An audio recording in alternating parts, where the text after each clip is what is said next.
Hello everyone, welcome to the channel Rashmi @जारिब गुरु। तो आज का ये सेशन है एमपीपीएससी असिस्टेंट प्रोफेसर एस्पिरेंट्स के लिए जिन्होंने रिटन एग्जाम तो क्वालिफाई कर लिया है, बट अब आप प्रिपरेशन कर रहे हो next stage of your job, that is your interview. तो how you should do your preparation ताकि आप इस स्टेज को भी क्वालिफाई कर पाए, क्योंकि बहुत से स्टूडेंट होते हैं जो कि रिटन तो निकाल लेते हैं बट कहीं ना कहीं इंटरव्यू में उनका प्रिपरेशन सही नहीं हो पाता और वो पीछे रह जाते हैं। तो यहाँ हम यही सब कुछ बातें जिन पर आपको ध्यान देना है और अपने आप को इम्प्रूव करना है ताकि आप इंटरव्यू भी क्वालिफाई कर पाए। तो यदि आप ऐसे एस्पिरेंट हैं जिन्होंने रिटन क्वालिफाई कर लिया है and if you are preparing for interview, ये वीडियो आपके लिए बहुत हेल्पफुल होने वाला है। बट मैं भी चाहूंगी ऐसे एस्पिरेंट से मिलना, उनके बारे में जानना। तो do let me know into comment box कैसा रहा आपका पेपर, कैसा रहा आपका written experience. Do share with me. चलिए तो स्टार्ट करते हैं कि भाई कैसे आप इस इंटरव्यू को क्रैक करेंगे, कैसे आप इंटरव्यू की प्रिपरेशन करेंगे। छोटे पॉइंट्स में मैं बताने वाली हूँ, एक एक पॉइंट हम यहाँ डिस्कस करते चलते हैं। तो देखिए, सबसे पहले इंटरव्यू जो प्रोसेस है या एमपीपीएससी के इंटरव्यू जो प्रोसेस है वो स्टार्ट होते टाइम पहले आपका होगा डॉक्यूमेंट वेरिफिकेशन, जिसके लिए ऑलरेडी डेट दे दी जा चुकी है। आपको 30th ऑफ मार्च तक अपने सभी डॉक्यूमेंट कहाँ सेंड कर देने हैं, एमपीपीएससी में जो सेंटर है दैट इज इन इंदौर, है ना। आपको लोकेशन दिया हुआ है, जो रिटर्न रिजल्ट आया था उसमें आपको ये स्पेसिफाई किया गया।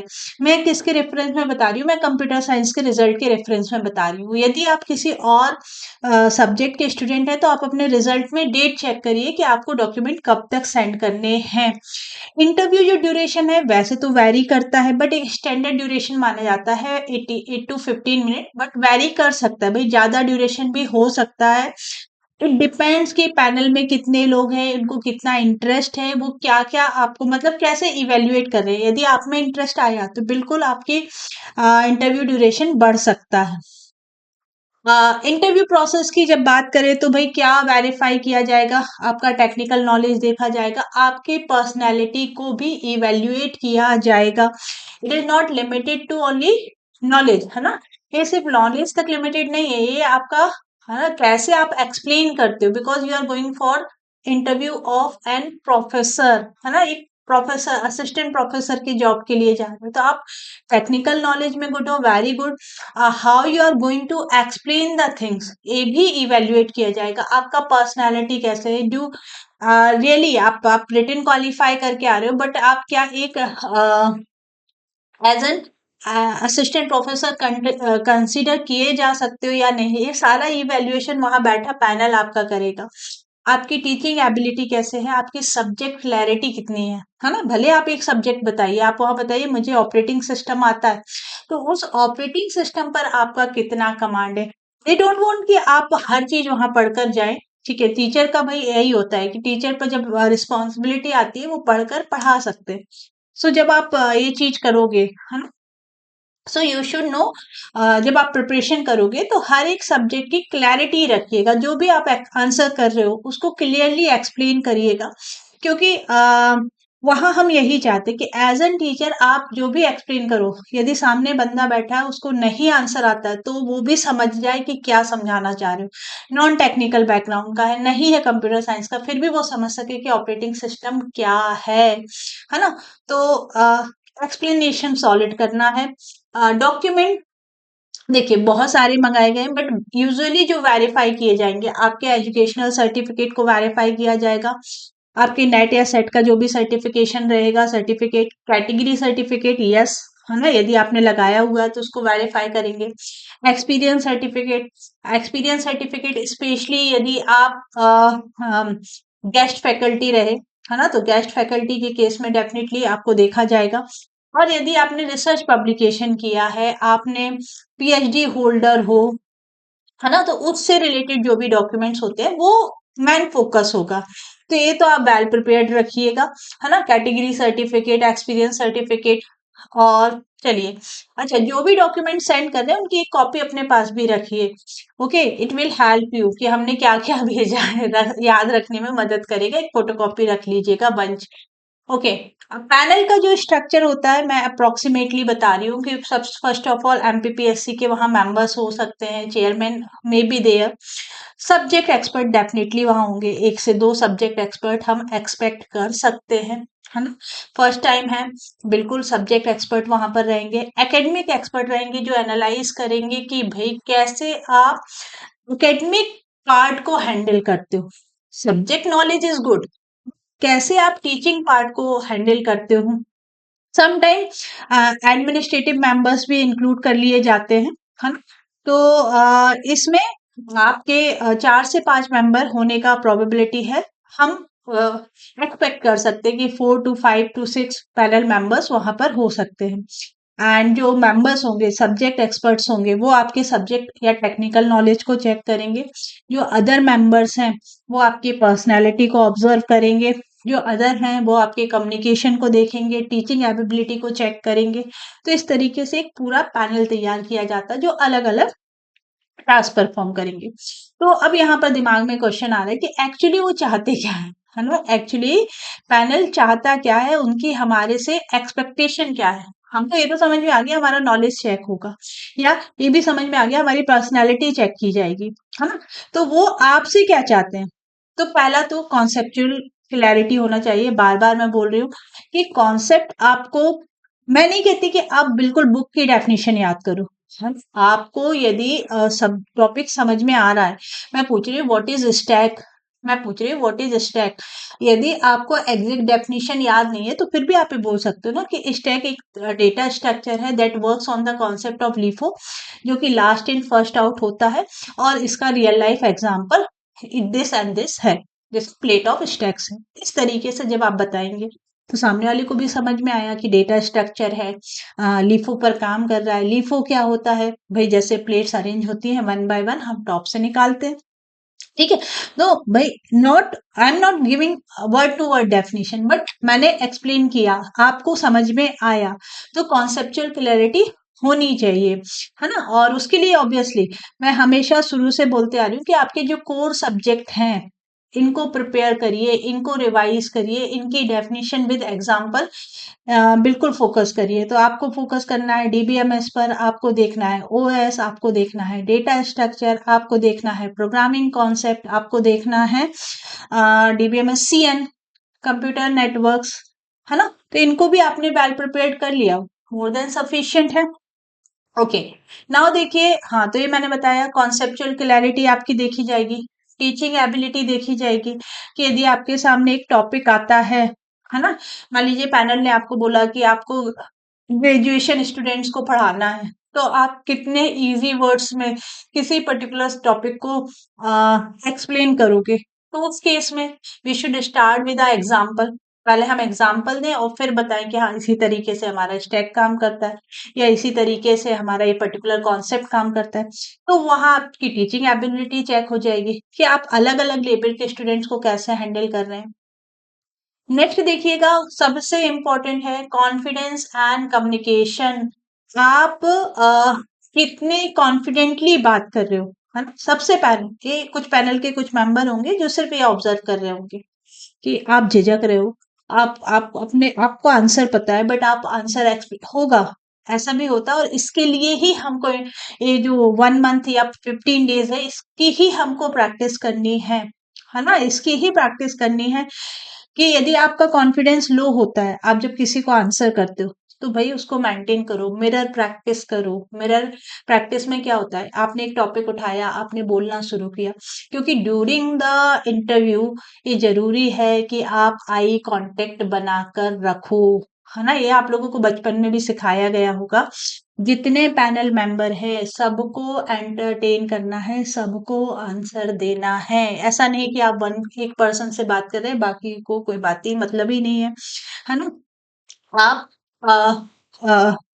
ममरिंग नहीं कर रहे, आप जैसे मैं कर रही हूँ, ऐसा नहीं होना चाहिए, कम ही होना चाहिए, है ना। आप क्लियरली बोल पा रहे हो, आप लॉजिकली सोच पा रहे हो। लॉजिकली इंसान तब सोच पाता है जब उसका माइंड एक्टिव होता है, और यदि वहां जाके आप नर्वस हुए तो आपका वो लॉजिकल जो होती है ना थिंकिंग, वो बंद हो जाएगी। तो भाई बिल्कुल बी कॉन्फिडेंट। जब आप वहां जा रहे हो तो आप इतना सोच कर जाइएगा, पॉजिटिव थिंकिंग रख कर जाइएगा। और मैं तो हमेशा बोलती हूँ कि अपने पॉजिटिव पॉइंट्स एक पेपर पर लिख लो, उनको डेली रिकॉल करो कि मैंने यूजीसी नेट क्वालिफाइड किया है, MP assistant professor exam qualified किया है। हो सकता है आप में से कोई यूनिवर्सिटी टॉपर रहा हो, आपने जीवन में बड़े बड़े लक्ष्य, हो सकता है आपने कॉन्फ्रेंस ऑर्गेनाइज करवाई हो, ये तो मुझे पता भी नहीं है, बट आपने पॉजिटिव पॉइंट लिखिए, वो आपको कॉन्फिडेंस ला कर देंगे कि ये है, 4 मेंबर हैं, 5 मेंबर है, यस आई कैन एक्सप्लेन। होंगे वो एमपीपीएससी के चेयरमैन या सब्जेक्ट एक्सपर्ट, मुझे भी मेरे सब्जेक्ट पर, मेरे नॉलेज पर कॉन्फिडेंस है। इस चीज का प्रैक्टिस करिएगा, है ना। आप कम्युनिकेशन प्रॉपर करिए, अपना जो भी एक्सप्लेन करना चाहते हो वो सामने वाले को समझ में आना चाहिए। ठीक है।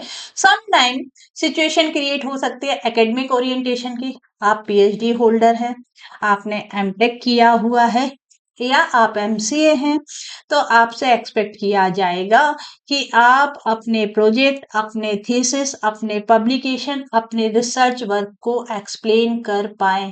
पीएचडी होल्डर हो ऑलरेडी, आपने मीन्स आपने ऑलरेडी फेस किया है अपना पीएचडी वाइवा ना, तो बस यही रिसर्च टॉपिक क्या था, क्या किया, उसमें आपको कॉन्फिडेंस होना चाहिए। एमटेक में आपने क्या प्रोजेक्ट बनाया था, किस थीसिस पर काम किया था, एमसीए में क्या प्रोजेक्ट था, है ना। तो इन पर आप फोकस करिए, आप इनको लिख लीजिए कि किस तरीके से मैं एक्सप्लेन करूंगा, लाइक दैट वन।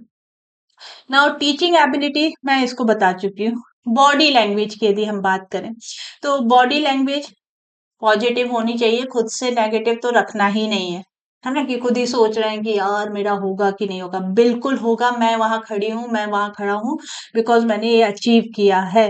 तो बिल्कुल मेरा पॉजिटिव तो ये आप रखिए, है ना, ये अंदर से पॉजिटिव रखना है। बाकी और भी चीजें जो एनालाइज की जाती हैं, वो कैसे, कि ऐसे नहीं, डोर खोला अंदर गए, नॉक करिए, एंटर कॉन्फिडेंटली करना है ना। घबराना नहीं है, नर्वसनेस नहीं दिखनी चाहिए। बार बार जैसे बिल्कुल पूरे कॉन्फिडेंस के साथ घर में रहते हो, वैसे ही आपको एंटर करना है, पढ़ाना है, इंटरव्यू देना है। एंटर करने के बाद ग्रीटिंग, है ना, गुड मॉर्निंग, लेकिन विद स्माइल। ये जो स्माइल के साथ जब आप ग्रीट करते हो ना, तो ये अपना ही कॉन्फिडेंस बताएगा। कब तक खड़े रहना है, जब तक बोला ना जाए। ठीक है, और खुद से पूछना नहीं है कि मैम मैं बैठ सकता हूँ कि नहीं। सिट ओनली आफ्टर परमिशन, है ना, जब वो बोलते हैं बैठिए बैठिए। बैठते टाइम भी भाई थोड़ा सा याद रखिए कि हैंड का पोस्चर कैसे होगा, लैप पर रखें या टेबल पर रखें, फाइल सामने रख दें, और एकदम रिलैक्स होकर बैठे, है ना। और स्ट्रेट पोस्चर आपको मेंटेन करना है। आई कांटेक्ट के बारे में मैंने बताया कि सभी मेंबर्स जो होंगे उनसे आपको प्रॉपर आई कांटेक्ट करना है ना। कम्युनिकेशन, कम्युनिकेशन मैसेज कम्युनिकेट हो, प्रॉपरली कम्युनिकेट हो, तो क्लियर बोलो, क्लियर बोलो, धीरे धीरे बोलो। कई बार मैं भाग जाती हूँ, मैं क्लास में जल्दी जल्दी बोलती हूँ, आपको समझ में नहीं आता। क्यों नहीं आता? मैं फास्ट हो जाती हूँ, फिर मैं पूछती हूँ कि भाई फास्ट तो नहीं हो रहा है, क्यों? क्योंकि हाँ, मैं अपनी स्पीड में आ जाती हूँ, रिदम में आ जाती हूँ। इंटरव्यू के टाइम नहीं करना है, क्लियर बोलना है, स्लो बोलना है ना। मतलब एकदम स्लो भी नहीं हो जाना है कि P3 प्रोसेसर की स्पीड में चले गए।